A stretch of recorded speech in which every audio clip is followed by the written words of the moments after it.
Welcome to the Headline to Heartline. Let's start with the facts.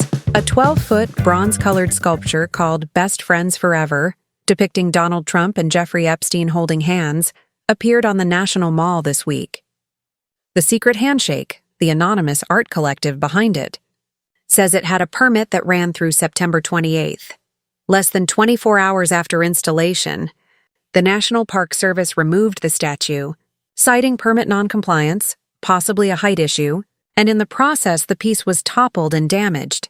What began as protest art about power and friendship is now also a story about process, neutrality, and free expression in the country's most symbolic public space.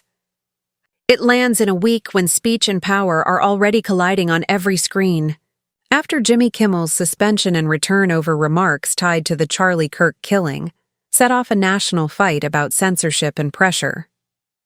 The White House says it had no hand in that corporate decision, but the optics are tricky, and that is exactly the climate into which this statue arrived. Now we will talk about what happened and why it matters. An anonymous collective built a piece that looks like a memorial, but behaves like a provocation. Bronze color, white plinths, formal typography, the whole grammar of a monument, used to ask a simple question in a loud place: who gets honored and why? The takedown instantly shifted the frame from art to procedure. And once procedure becomes the story, you are no longer arguing about taste. You are arguing about rules and who enforces them.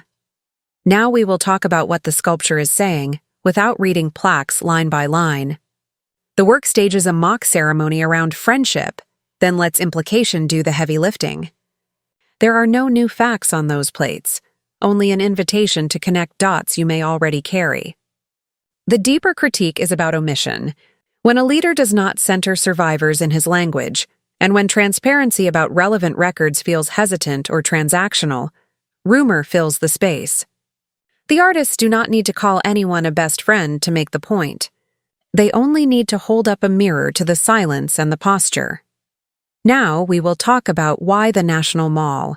The mall is a traditional public forum, and it is the nation's memory palace. By copying the look and tone of a monument on that ground, the artists are asking whether the stories we engrave match the behavior we are willing to celebrate. Placing it within sight of the Capitol ensures a civic reading, not only an art world one. Quick pause, and then we keep going. If this kind of clear, calm analysis helps you cut through the noise, please subscribe and tap like right now. It tells the platforms to surface independent explainers like this, and it genuinely helps us keep making them. All right, back to the story. Now we will talk about how different audiences are reading it, and why this week makes the reading sharper. In a neutral frame, the piece is satire about proximity to power, not a formal accusation, but optics matter. Critics point out that empathy for Epstein survivors has rarely been centered in the president's language, and that the talk around the files has been inconsistent, so omission becomes part of the message. In that climate, a faux monument can feel less like exaggeration and more like a provocation aimed at silence. The White House emphasizes a long-ago break with Epstein and treats the statue as performative. Many supporters focus on process. A permit is a permit, while detractors see an unannounced takedown, despite the artist's claimed window to September 28th, as heavy-handed. Meanwhile, the Kimmel controversy scrambled the week's agenda.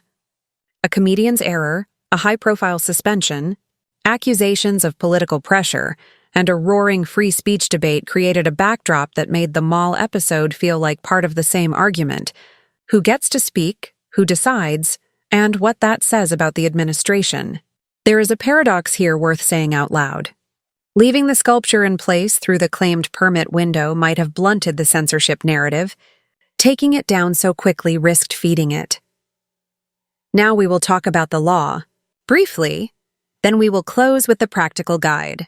You cannot simply decide to place a statue on the mall. Demonstrations and symbolic structures live under time, place, and manner rules that are supposed to be content neutral.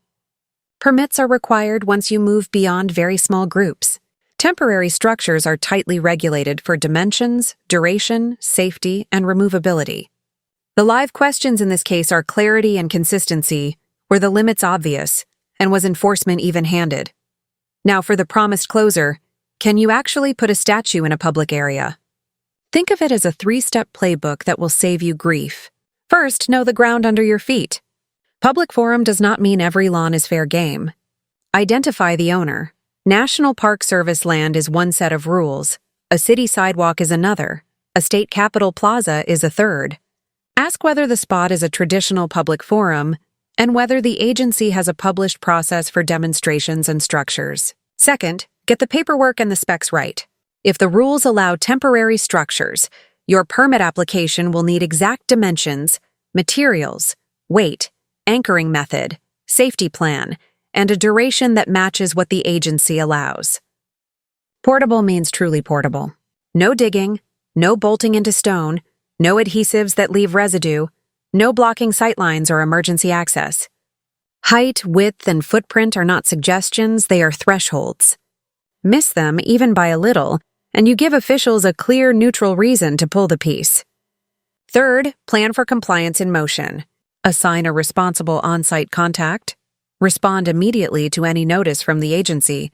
Keep tools and crew ready to adjust or remove within the required window. Carry insurance if the venue requires it, and document every interaction. The more you demonstrate good faith and readiness to cure, the harder it is for anyone to argue you are there to cause damage or to evade the rules. Do these 3 things, and you shift the terrain from confrontation to demonstration. You may still be controversial. That is the point of protest art. But you are far less likely to lose on preventable process. Now we will go from headline to heartline. The human truth is simple. Associations are sticky, images outlast relationships, and satire weaponizes that stickiness to force a reaction. When a country is this divided, art like this does not only test taste, it tests the system around it. And a personal note from me, offered neutrally, when I first read about these sculptures, I already imagined the issues that could erupt in a country as divided as America right now. I felt that then, and I still feel it as the story widens from art to process to politics. That is our time. Thank you for listening to the Headline to Heartline.